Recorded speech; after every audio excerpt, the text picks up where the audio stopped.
Thanks very much indeed. Now, can you help this man find out who he really is? You might well recognise him. Tony Woodcock made his name in football as a fast-paced striker, playing for Nottingham Forest and, of course, for England. In 1979, he went on to win the European Cup with Nottingham Forest, his hometown club.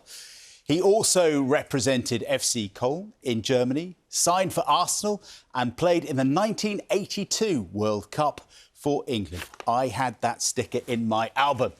Now, Tony retired in 1990 and now, at the age of 68, he's discovered that his dad isn't his biological father.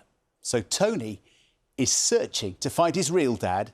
He believes the truth lies somewhere in the East Midlands and he thinks we might all be able to help. By all accounts, he knew I was born.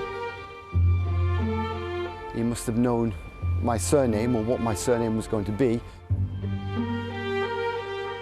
So there's always that thought process that, yes, did he follow football? Was he a football fan? He knew my name. Did he follow my so-called successes in football or not? And it's well bumped in by Woodcock. All on his own when he had the shot. Tony Woodcock was once a king amongst men for what he did with Forest, Arsenal and England.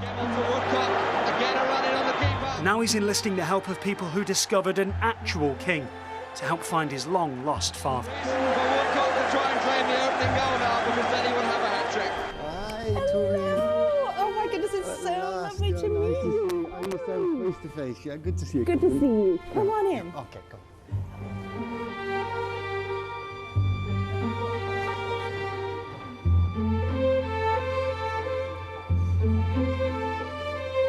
That's where I'm zooming in on northeast Poland, then, yeah. And it's really, so if you look at your percentage that you've got, it's really, really high. Well, Tori, she's the best in the business as far as I'm concerned. That's the reason I got in touch with her. So I said, well, we've got certain tidbits of information. You know, we know the name, we know where he worked, we know roughly he came in from Poland. We think he was in the war, he was studying to be a doctor in the early years. You know, this is not a rush job, it's got to be done next week. It may take a few years, but it's important for my family that we know where I come from. Northern Poland, you could get matches. He knows bits and pieces, like his biological father was named Peter. He was the head dyer at Giltbrook, so we know a little bit about where he worked. We've gotten in touch with them. Do they have any records? Does anybody remember Peter? And if anybody does, if they'd be willing to come forward and chat to us and hopefully do a DNA test, then hopefully that can lead us to help Tony to find out who his dad was. Back in Eastwood, where Tony was born in 1955, he only has snippets of information and a distant memory to cling to. My mother had a friendship with a gentleman, and things were a little bit difficult all those years ago. You couldn't just, you know, think, I'm moving on. Once I was taken by my mother over to the dye house, and by all accounts, the gentleman in the dye house, the head dyer, is my biological father. Didn't know at the time, obviously. Didn't know for many, many years after, obviously. But it's quite significant that I was taken there once and once only. I just think it's so incredibly important for people to be able to find out where they're from. I think it's a bit of a right.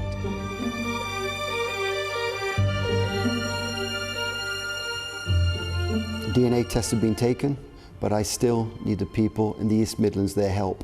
Whether you come from Eastwood, Langley Mill, Kimberley, the outskirts of Nottingham, start looking deep into your memories and see if you can come up with any sort of information of what we've been chatting about. I need your help.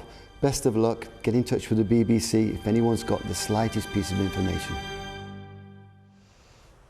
Fascinating. You tell how much it means to him. Absolutely, because it would be a shock, but then perhaps you'd feel a bit excited to find out a little bit more about what you'd uncover.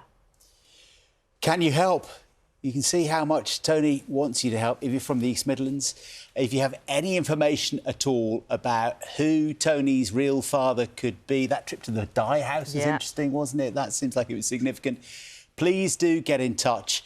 Our email address is there at the bottom, bbcbreakfast@bbc.co.uk. Social media @BBC Breakfast, and that long number there, that's the WhatsApp number. You can also use your camera phone to not the camera phone, the camera QR on your code. phone, the QR code to zap We got that, there, John, didn't we? And then you can connect with us. And do make sure you give us all your details about who you are and why you're getting in touch and where you're from. It would be fantastic to be able to Wouldn't it be give Tony brilliant? some answers. And as they were saying, the clock is ticking. Yeah. So let's hope somebody out there has some information because, as you say, he looks like he's dying to find out. He really is.